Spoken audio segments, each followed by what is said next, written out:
Steve, let's talk to you first. You're going to be speaking on Saturday. In fact, for people that don't know, because you might have come to this, I've said this loads of times, sorry if you've been here from the beginning, you might have come to this from a different account, but Steve is a co-chair of the People's Assembly alongside Amelia Womack, and you are going to be chairing proceedings on Saturday. And a great pleasure it's going to be too. I can't wait. Yes. So can you talk to me, Steve, about, okay, so the big banner is Unite Against the Tories. The hashtag is #OpenGovern. Just talk to me a little bit about what you think the vibe's going to be like on Saturday. What you'll obviously be saying some words, you can't not. What will the flavour of your contribution be? And then I'll go to you, Mavina. I think it's going to be huge. I think it's going to be exciting. I think it's going to be passionate. I think people are going to be turning up after a year of lockdown, demanding change across our society for all sorts of reasons and in so many different ways. I think it's going to be inspiring. I think it's going to be motivating. It's certainly going to inspire and motivate me. We've got some fantastic speakers. I always say it doesn't matter why you're marching, why you're protesting, why you're demonstrating, whether it's for full employment or it's against fire and rehire, whether it's for homes and 1 million new council houses, whether it's against the victims, whether it's for our NHS, whether it's for a pay rise, whether it's for Black Lives Matter, whether it's for international solidarity, Palestine. It doesn't matter why you're protesting. You're on the streets because you're angry, because you want to demonstrate, because you're campaigning, because you want to make a difference. And that's what Saturday's going to do. It's going to give people the power and the confidence and inspire them to be more determined than ever to make a difference. And Ramona, can you just mute a second? Is that all right? Sorry. I don't even know how to, Laura. I'm sorry. So you just, it's all right. Just on the screen, just click your little picture, and then there's like the little microphone thing. Will let you mute. Nah, nothing. Maybe we'll just be really quiet. It's Rafe, and it's an impossibility. It's Jim in the office. Been a busy week. Hi. Honestly, it just feels like such a People's Assembly team meeting here. Plus Marvina, you're welcome. Darling, I'm part of the team, whether I like it or not. Just so people know, because these are very important people. Jim, come and say hello. Come and say hello. Come on, Rafe. Jim and Rafe, come on. Quick, chop chop. So lots of people. Hi, Jim. I'm Rafe, who's got no beer. Hiya. The beer? Go on. So just so people know, demonstrations obviously don't just happen. These people in the screen here, so Jim and Rafe and Ramona, who's gone, have been working for months and months and months and months and months. Tell us a little bit about what you've been doing. Loads of admin involved in activism. It's all important. It's a social media geezer. It's been right at it. It's been getting stuff out there all over the place. He knows, you know, this whole Instagram thing is a bit of a complete mystery to me. Ramona's like, have you got the app on your phone? I'm like, no. But Jim knows, he's doing the work. So it's great dragging the entire left into the 21st century. What's Instagram? No, it's fine. We'll see you at 8 o'clock. I've got to make my videos. All my videos are like that shape, but now I'm making them that shape and that shape and all that. So, you know. So if you are on the demonstration on Saturday, which we would love you to be, and Rafe has got his microphone, make sure you give him an interview, tell him why you're demonstrating. And Steve, talk to me a little bit about the campaign demand. Talk to me a little bit about the campaign demand. So, of course, you're rooted in the trade union movement. You have been obviously inside Unite for a year and a half of this pandemic. Talk to me about some of the demands for workers. Well, I mean, we face the obscenity of fire and rehire. We've had 11 million workers on furlough. We've got the end of that furlough scheme in September. We've got employers being asked to pay their bit now. We've got people that can't afford to be sick and so are continuing to go to work because they either don't qualify for sick pay or it's so low at £96 a week that they can't afford to be off work sick. We've got thousands of people that are being laid off. We've got growing numbers of the unemployed, of course, and we've got millions of working people now on universal credit. Corporate welfare, where their wages are so low or their hours have been attacked to such an extent that they're having to rely on taxpayer support, while employers you know, pockets are being lined with millions and millions and millions in profits. So it's quite obscene what's been going on across our economy, actually. And that's part of our fight, is to build that fairer, greener, more equal economy for all. That's why one of our challenges is full employment and in decent jobs, not precarious jobs, you know, 0 hours contracts, low hours, or indeed minimum wage jobs, but decent jobs, skilled jobs, giving hope and opportunity to kids, retraining the current generation, but inspiring others that we can make a difference to build that better, fairer society for all of us in a new, greener economy. So, I mean, actually, like, it feels like there's a lot there, but who could disagree with anything that Steve has just outlined there in relation to what workers need, want, deserve, desperately have to have in place coming out. Come and see me on Saturday crisis. if you want to disagree. Come and see Steve on Saturday. He'll be in London protesting for all of those things that he is proposing, that the People's Assembly are proposing, that of course Unite the Union, I'm sure, are right behind. I just want you to stay with us for a second, Steve, if you don't mind. Have you met Marvina? I have. Definitely. Yeah. Amazing. Campaigning buddies we are. So Marvina is obviously from, well, not obviously for everyone listening, everyone watching, but is from United for Black Lives. Thank you so much for supporting the demonstration on Saturday. Talk to us about, can you give us a little bit of a flavour of your speech on Saturday, what you're going to be saying? It's basically in the title, we're united for Black Lives, and this is a great thing. It's the bloc that's going to be leading on those conversations around ending institutional racism. It's going to be there showing what solidarity looks like, standing in that gap for that international solidarity, looking at what's happening in Africa and Tanzania, and looking at what's happening in Nigeria, bringing that climate justice and bringing that movement together. And it's great to also highlight that United for Black Lives helped co-found Kill the Bill Coalition and Kill the Bill Official. So Black people have always been in the front of being solidarity with Palestine, being in solidarity with working with the trade unions and making sure there's fair rights for the Black minority community. And when we say that we need to be united for Black Lives, until all Black lives matter, we cannot say that we've achieved what we've come to do.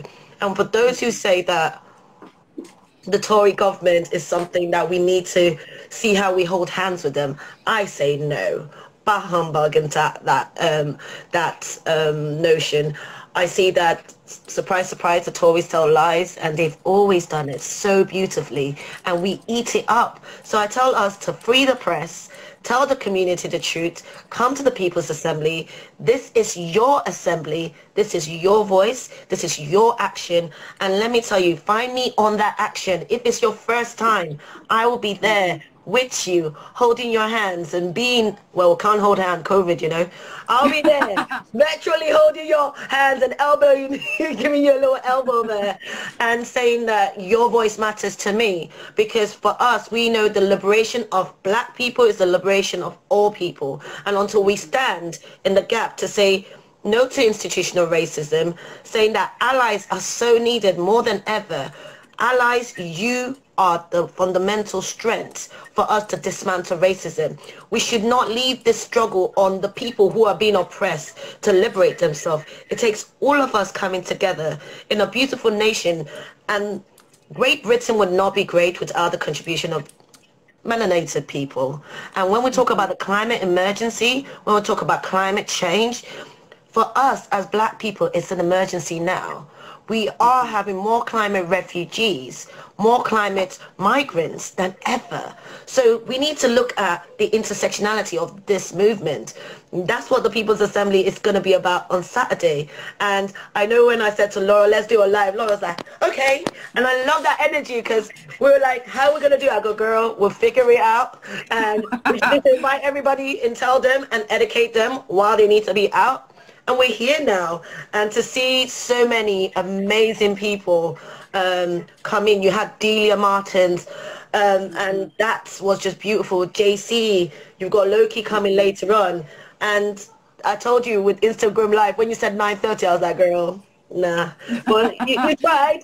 Well, you got one, and we're gonna be here till we get the message out. But I think with the trade unions taking the step to include marginalized voices, to make sure that diversity is being shown, to bring an intergenerational conversation, to bring that international solidarity, to put Black Lives Matter. What they didn't understand with this oppressive government, they didn't expect all of us to get along, you know what I mean? They did not think, they thought in this process of silencing us, scaring us, putting the corrupt government, this corrupt government has managed to get away with so much that it almost seems like a scary movie. I'm actually just sitting there like, where is the CSI people here right now? Where's the law and order and what's going on with press? Because for some reason, I don't care what Boris is doing with his house. I don't care, but I want us to talk about the fact that they were paying off corrupt friends to like give PPE that didn't even go to frontline workers.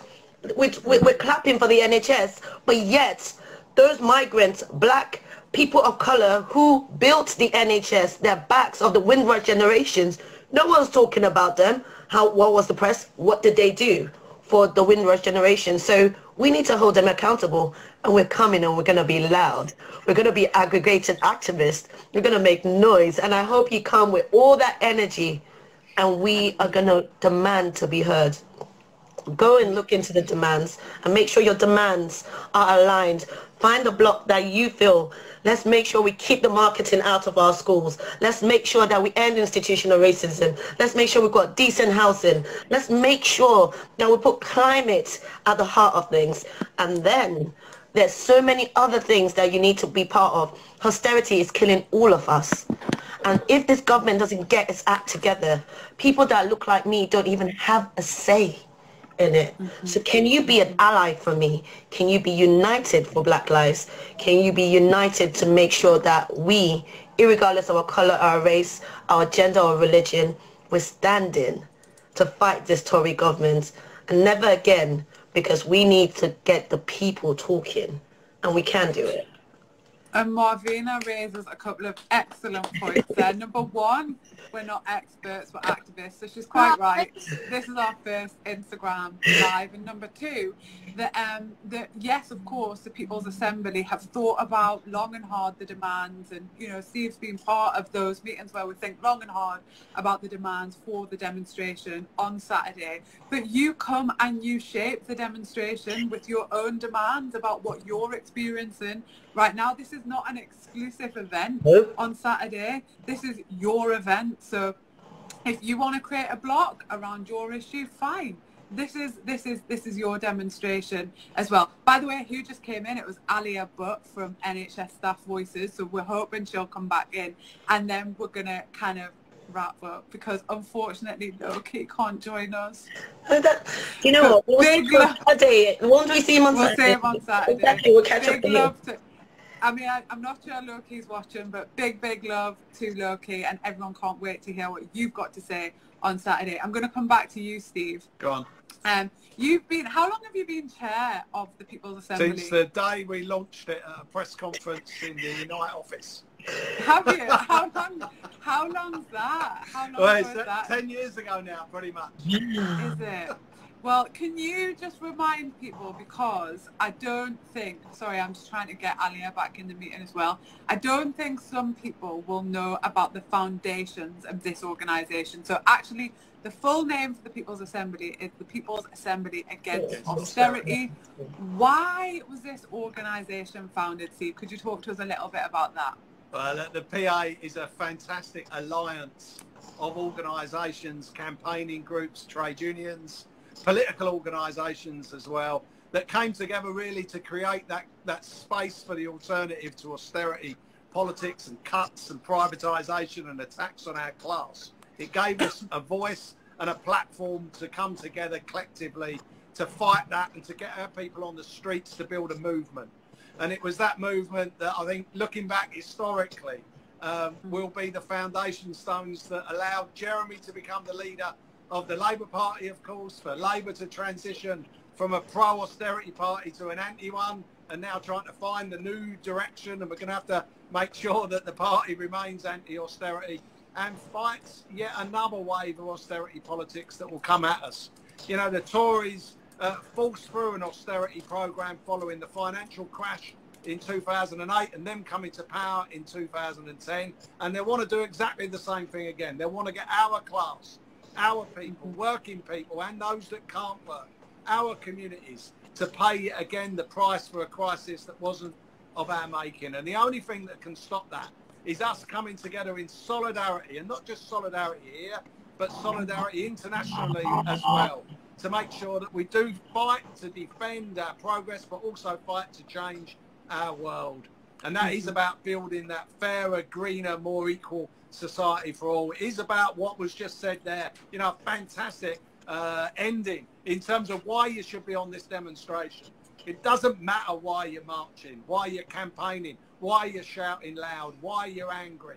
You know, let's bring all of that frustration onto the streets on Saturday. You build your own block, you get active, and if you can't get to London on Saturday, build a People's Assembly group in your own town or your city or your village or wherever it is that you live, and bring like-minded people together to make a difference, because that's what we do. We build solidarity, we build confidence, we build unity in our movement, and we leave outside, and that's been the great strength of the People's Assembly, we leave outside of the room those issues we don't agree on.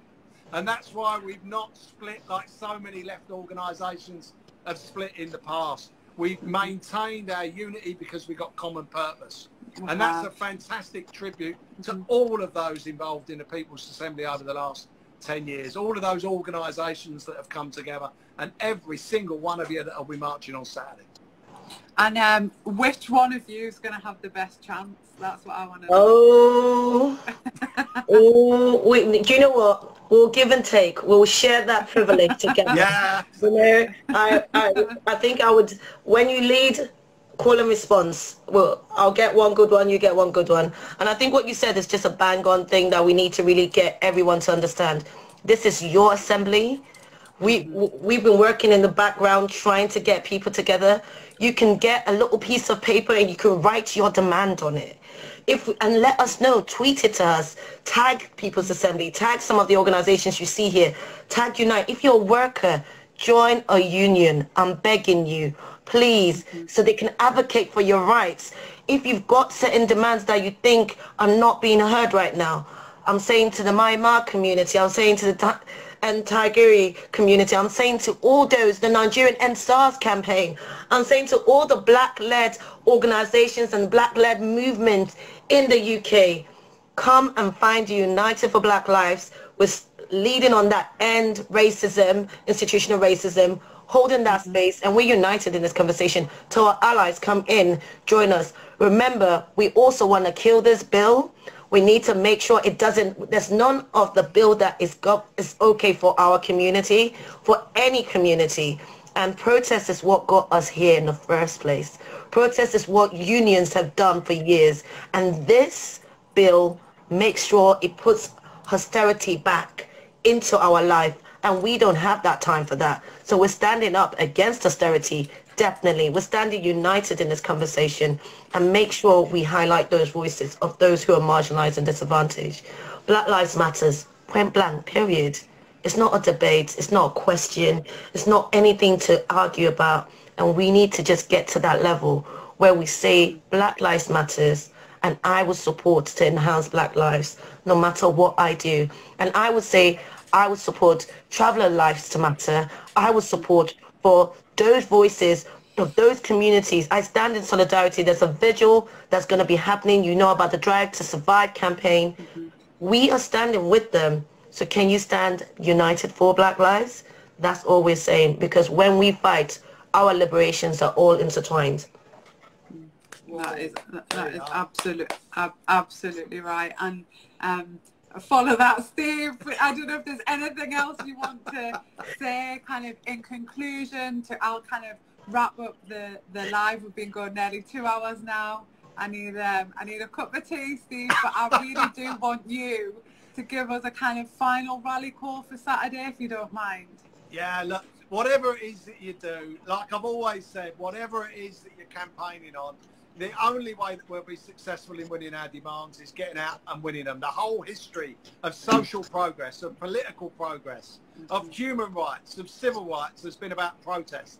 And that's protest. And the best way to kill the bill, of course, is to get on the streets and protest in your tens and hundreds of thousands. And that's what we intend to do on Saturday. So whatever it is that you're doing on Saturday, it better be something important, more important than to come and join us in London on Saturday to not just kill the bill, but to build the million homes, to fight for full employment, to get that pay rise, to end fire and rehire, to build international solidarity, to make sure that every life and Black Lives Matters, and make sure that we campaign in a positive, confident, determined way to build and win that better society for each and every one of us.